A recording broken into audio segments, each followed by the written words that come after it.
Video کو like کر کے آگے شیئر ضرور کر دینا۔ بھائی کا مسلح چھیننے والے کون؟ آپ کے بھائی کے چہرے پہ تماچے مارنے والے کون؟ یہ ساری باتیں آپ نے کہی تو حضرت امام علی مقام نے وہ خط دیا، کہا حضور یہ خط کے باوجود بھی وہ کوفہ والے بے وفائی کریں گے۔ امام حسین نے فرمایا میں استخارہ کرتا ہوں، استخارے میں جو جواب آئے گا اس کے بعد آپ کو بتاؤں گا۔ آپ نے دوسری رات استخارہ کیا، استخارہ کرنے کے بعد آپ نے فرمایا کہ مجھے قضا کی جو لگام ہے وہ کھینچ رہی ہے اور مجھے حکم دیا گیا ہے سو مجھے وہ پورا کرنا ہے، اور میں اچھی طرح انجام کو جانتا ہوں، اور مجھے خواب میں رسول اللہ کی زیارت نصیب ہوئی، اللہ کے رسول صلی اللہ علیہ وسلم نے مجھے حکم دیا، میں اس پہ عمل کروں گا۔ حضرت ابن عباس نے پوچھا آپ مجھے بتائیں آقا نے حکم کیا دیا ہے؟ تو آپ نے فرمایا اس خواب کو ظاہر کرنے کی اجازت نہیں، جب تک میں زمین کے اوپر ظاہری طور پہ حیات رہوں گا اس خواب کا ذکر میں کسی سے نہیں کروں گا، کیونکہ مجھے اس خواب کا ذکر کرنے کی اجازت نہیں۔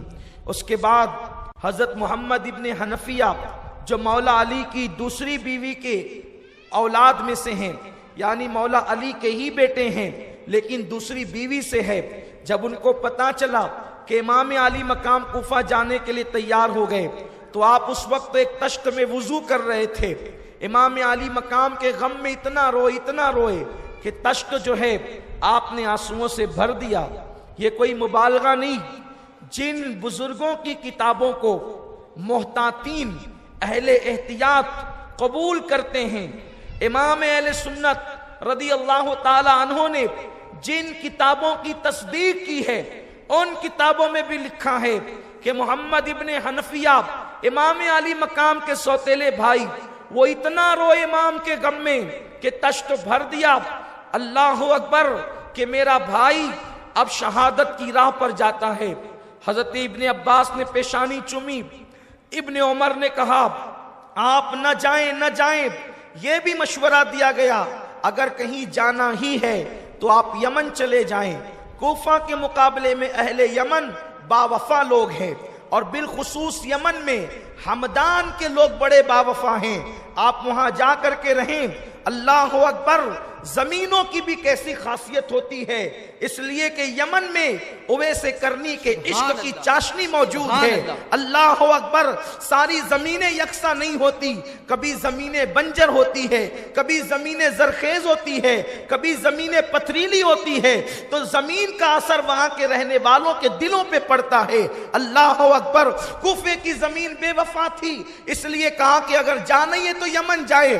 آپ فرماتے مجھے حکم ملا ہے، میں حکم کے آگے مجبور ہوں، اور حکم قدرت کی طرف سے ہے، حکم نانا کی طرف سے ہے۔ اس کے بعد امام علی مقام تیاریوں میں مصروف ہو جاتے ہیں۔ کون سی تاریخ؟ اللہ اکبر، مکہ المکرمہ کے اندر دور دور سے قافلے جمع ہیں، دور دور سے پوری دنیا سے لوگ جمع ہیں۔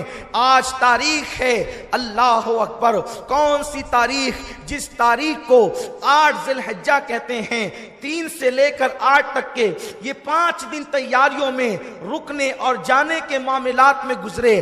8 ذی الحجہ کا دن آ گیا ہے، 8 ذی الحجہ کی صبح طلوع ہونے والی ہے۔ اللہ اکبر، سارے حاجی کعبۃ اللہ پہ پروانہ وار نثار ہو رہے ہیں، لبیک کی صدائیں بلند ہو رہی ہے۔